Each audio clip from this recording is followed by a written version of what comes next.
Hi everyone, this is Patty and welcome back to my YouTube channel. How are you guys doing? It's been like 2 weeks since the last time I uploaded and I want to apologize guys kasi sobrang busy talaga and ang hirap din talaga na minsan kahit gusto kong kumuha ng video parang lagi akong nagmamadali.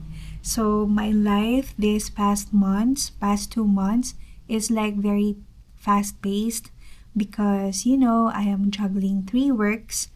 But don't worry guys kasi I still find time to rest naman. So instead of editing videos, which I really like naman talaga to do, kaya lang sometimes I just want to take a rest na lang. And I hope that you understand me because this is life.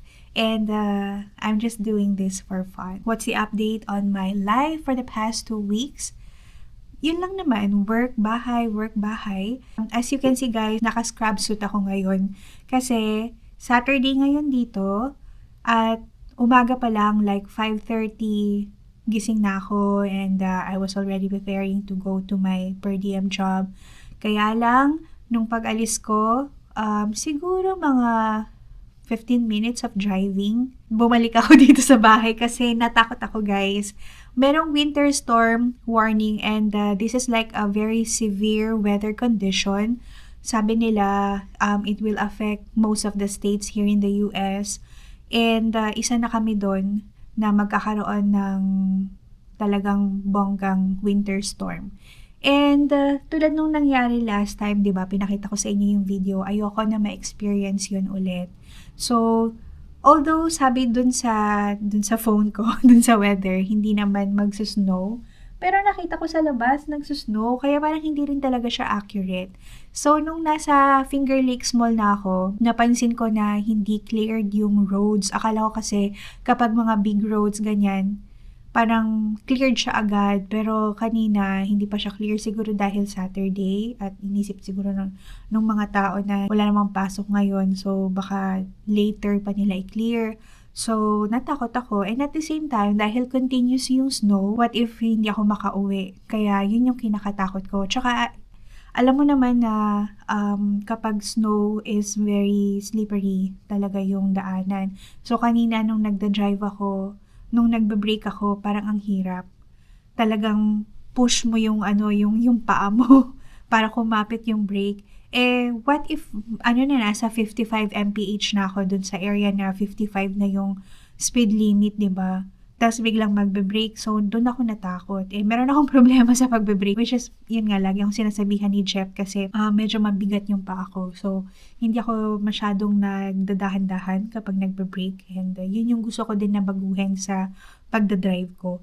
So ayun guys, kaya bumalik ako dito and I also apologized sa aking boss which I think she will understand kasi yun naman talaga ang situation dito sa New York. And I also explained to her that I'm just a new driver, hindi pa ako masyadong familiar sa mga roads, ganyan. At syempre, iniisip ko din naman yung safety ko.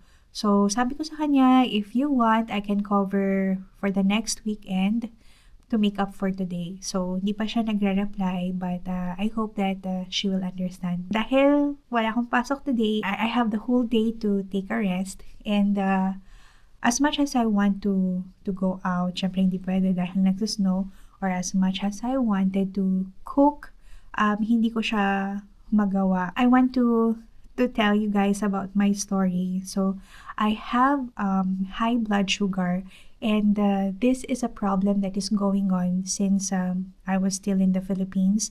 So, I discovered that nung nag-a-apply ako as a professor sa De La Salle. So, nakita kasi nung doctor na mataas yung aking blood sugar. So, it's my fault because I love sweets. So, nung bata ko, hindi ako masyadong mahilig sa sweets, hindi ako masyadong mahilig sa mga chocolates, sa mga candies, ganyan. Pero nung nagka-work na ako, nung nag-work na ako sa Giroux, syempre meron na akong sweldo, ganyan. So, in-enjoy ko yung pagkain and I discovered na meron pala talaga akong sweet tooth. And hindi ko na siya na-control hanggang sa, yun na, taas na ng blood sugar ko, ganyan. Pero, Meron siyang pinagawa sa akin na test, kahit mataas yung blood sugar ko dun sa blood work ko, meron siyang pinagawa and normal naman. So, I thought okay na, ganyan. So, nung bumalik ako dito sa US, so nagpa-check up kami sa primary care and then nagpa-check ng blood, ganyan. And mataas pa din yung aking sugar. So, hindi naman siya yung nasa parang very high risk. Pero, ano na siya, elevated. So, ayun. Kaya, kailangan kong i-control na yung diet ko. Ko siya consistently na nagagawa. Lalo na galing tayo sa mga kainan. This Thanksgiving, tapos Christmas, tapos New Year, ganyan. So, hindi ko talaga siya na-control. So, ngayon, since I wanted to, I don't know if I have to say this, but since I want to conceive, I want to control my blood sugar. So, hindi na ako magluluto ng, alam mo yon, like yung normal na food. Parang kailangan ko nang i-consider yung kung ano yung mga ingredients, ganyan. Because aside from lowering the blood sugar, gusto ko din na i-control syempre yung calorie intake ko, ganyan. So, gusto kong ibalik yung calorie deficit na diet ko. Although nag-lose ako ng weight, di lang halata. Kasi, basta ang laki ko nung before ako maoperahan. Pero nung after kong maoperahan, hindi na bumalik yung weight ko dun sa mataas na naging weight ko before the surgery. So, ayun. Pero gusto ko pa siya na bumaba, kaya kailangan ko din na i-consider yung calorie intake ko. So, ayun lang. So, medyo tayo ngayon guys, no? Paka-health conscious tayo kasi hindi naman na tayo bumabata. And at the same time, sabi ko nga, I want to conceive. So, maybe if lowering my weight and also lowering my blood sugar will help me a lot in conceiving a baby, why not, di ba? So, gawin na lang natin. It's for me naman din talaga, di ba? Since I am also working, syempre, kailangan kong i-boost din yung immune system ko para hindi ako magkasakit. Especially the weather here is very cold. Kaya, ayun. Yan lang. So, I don't know what I will do today. Maybe I will update my planner and catch up some YouTube videos, yung mga hindi ko na napapanood na mga favorite vloggers ko. Yun lang naman kasi yung mga hilig akong gawin kapag wala akong pasok. Ano pa ba? And siguro maglinis. Ayun lang. Since hindi naman ako may makalabas, di ba? Dahil sa snow na yan. Anyway, I hope you guys are doing okay. I all miss you. And I also want to say thank you for watching my videos. You know in my heart that I'm very much thankful and grateful na you appreciate the videos that I upload here in YouTube. So, yun lang. Hello guys, good morning. So I'm already here at my work. And it's currently 7:33 in the morning. So medyo maaga ako today. And I only have 7 patients. And total of 8 including yung isang admission or evaluation. So today we are having winter storm. And the snow outside is getting pretty bad. So I will try my best na matapos ako by noontime kasi ang bagsak ng snow dito sa amin is mga bandang 1 p.m. At sabi nila, it will take up to 7 to 8 inches of snow. Kaya, delikado. Kaya, uwi ako ng maaga later. So, ano ba ang aking chika? Wala naman. Kahapon hindi na ako nag-video guys kasi wala naman akong ginawang something exciting. So, buong araw lang ako nakahilata sa couch at saka sa kama. Nanood ng mga movies at saka YouTube vlogs. Ayan. So, medyo yung katawan ko nasasanay na palaging on the go. Though, alam ko naman na kailangan ko ng pahinga. Kailangan ko yun kasi grabe yung trabaho ko last month. Kaya, medyo okay lang din na nakapagpahinga. Calling honor guard, calling honor guard.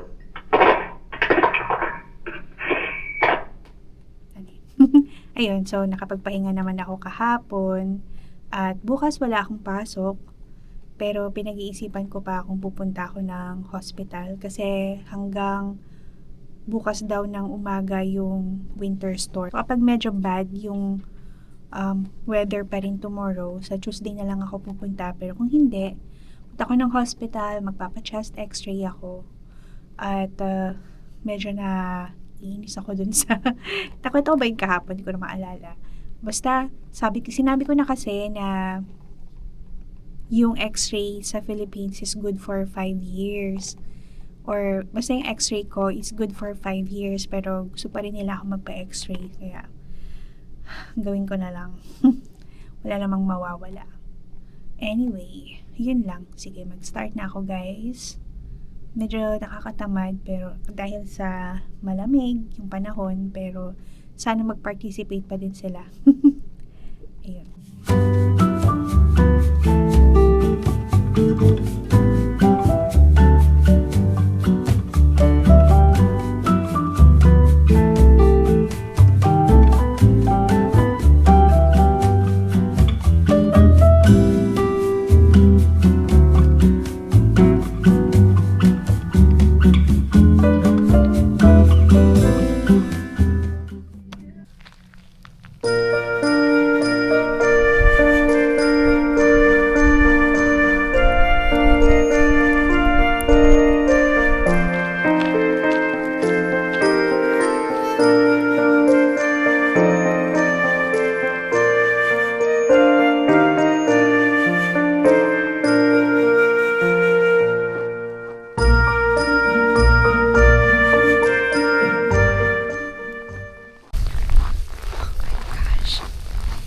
It's so cold. Oh my god.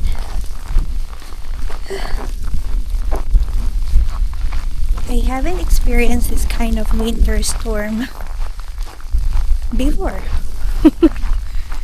So it really is happening right now. Hey guys.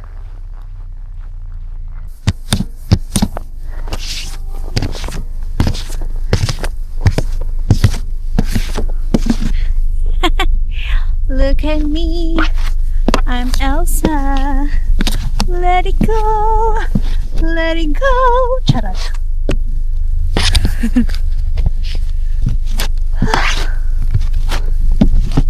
Charot. Sarap maglaro siguro sa snow nito. Oh my gosh. Sana pera na lang yung snow. Naman ko na sana. So, pwede ko siyang i-on through my phone and then I can wait for 10 minutes para mag-warm up siya. Para pagdating ko dito, hindi na nakadikit yung mga snow sa salamin kasi madali na lang siyang linisan kasi na-warm up na. So, look at that!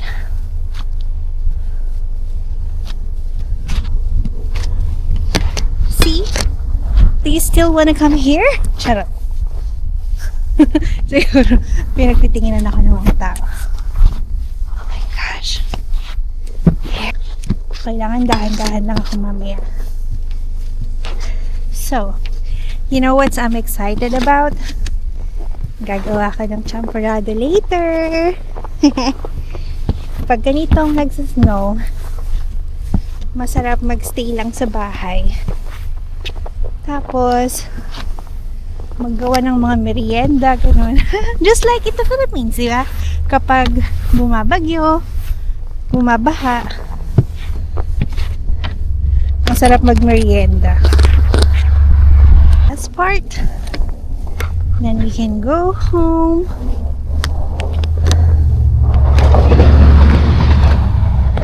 Okay. Hanggang bukas pa to, guys. Buti na lang, wala akong pasok bukas. Ang hirap maging maliit, guys. Hindi ko abot. Paabot. Maliit din naman kasi ng aking ano. Chorla. Buti na lang, guys. Nag-participate pa din yung mga patients. Iniisip ko kanina, baka ayaw nila kasi malamig, ganyan. Pero lahat sila nag-participate. Tapos, meron pa akong naging patient kanina na Italian. Ang cute ng accent niya. Ang cute ng accent niya. Sabi ko nga, "Are you from Italy?" Sabi niya, "Yes." "Oh, I can tell." Sabi ko, "Do you like pizza?" Charot, yun agad. "Do you like pizza?" agad. I think I'm good. Yan.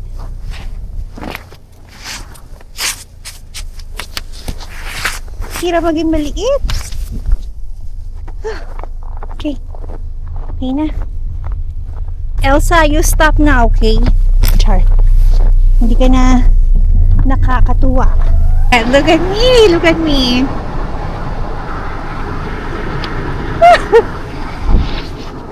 Pagpag ko nga. Haggard na si ate mo, girl.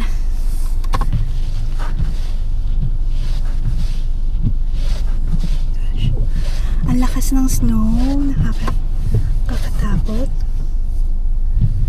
Okay. Let's go home.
I arrived safe and sound. See, I'm walking in the snow with my work shoes. Ay nako. Hindi kasi ako nagbuboots, guys, eh. Lamig kasi. I'm so hungry na. I'm so hungry na. Smell barbecue, ah. Sino yan? Pahingi. Charot. Pahingi ng ulam nyo. Tulog pa siguro yung mag-ama ko. Charot. Mag-ama talaga. Mag-ama. I'm not really that pagod naman. So, maybe magluto na ako ng ulam namin.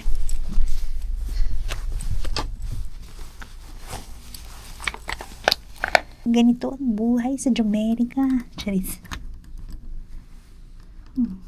Ay, yun insert. Let's see.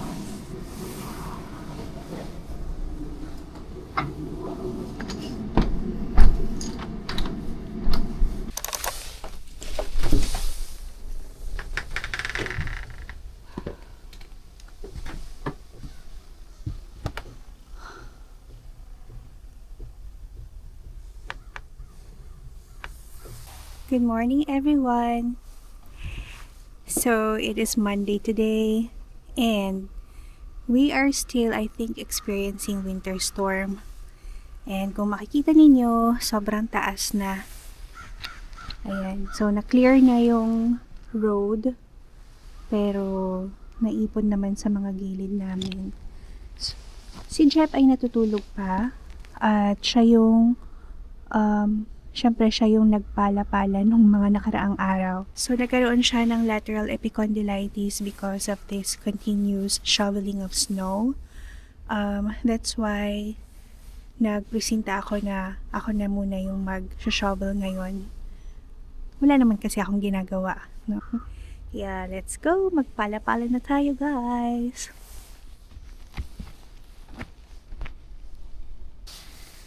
So, yan na guys, yung aking nilinis. Grabe. Kapagod siya. Masakit nga siya sa elbow. Kaya no wonder nagkaroon ng lateral epicondylitis ang aking asawa. Char! Ako ang nag-diagnose sa kanya. Char! Nagawin ako ng mga special test. Like Cosen's sign. Charot. Like Cosen's test. Oh my God. Modleys. Ano pa yung isa? Nakalimutan ko na meals. Okay.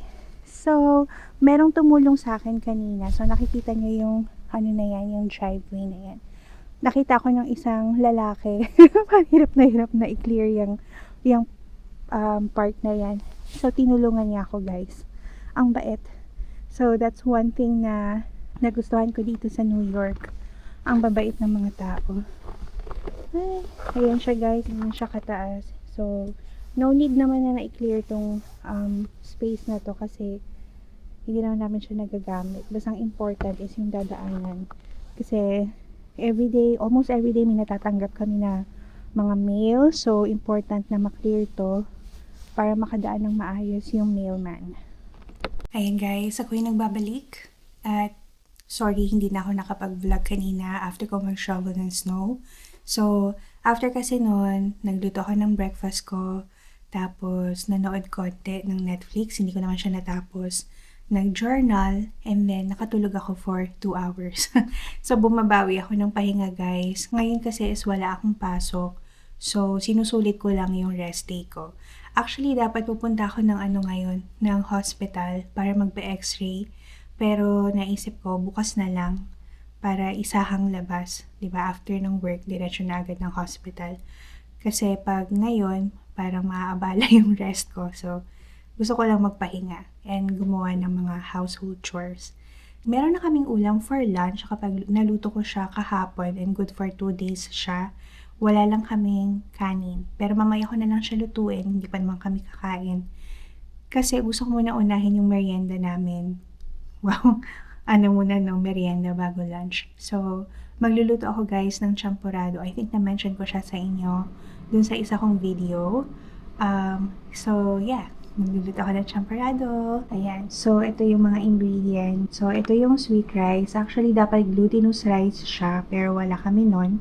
And since ito naman yung ginagamit namin for lugaw, I think magiging okay din to for champurrado. So, first time ko guys, gumawa ng champurrado, kaya parang experiment pa lang to guys. And then, ito, tableya. Galing to kay Michelle. Pinabili namin siya nung pumunta siya dito from the Philippines. So, fresh from the Philippines to. So, Michelle, if nanonood ka, thank you so much for this tableya. And then, yun. So, di ba haluan lang siya ng evap milk later. So, very, lang siya guys. Very simple. Pero, feeling siya na merienda.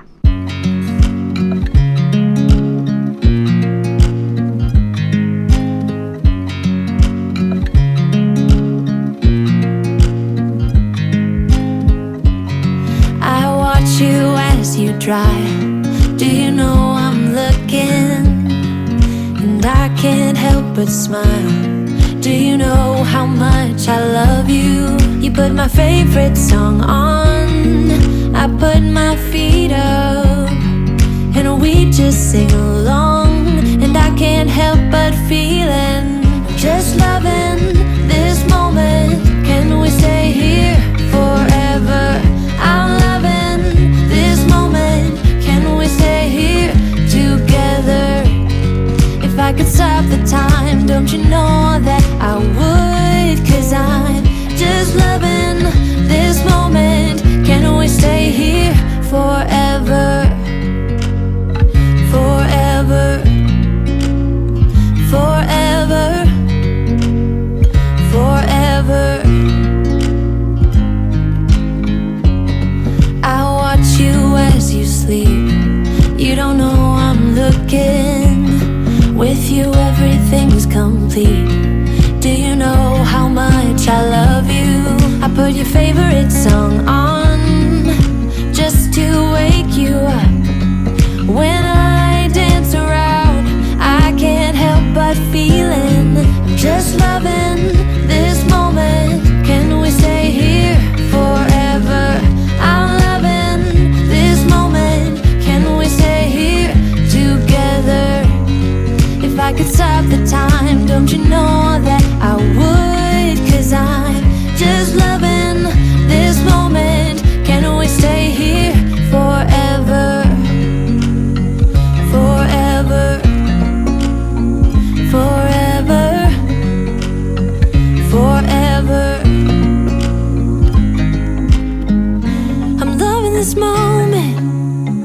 we stay here forever.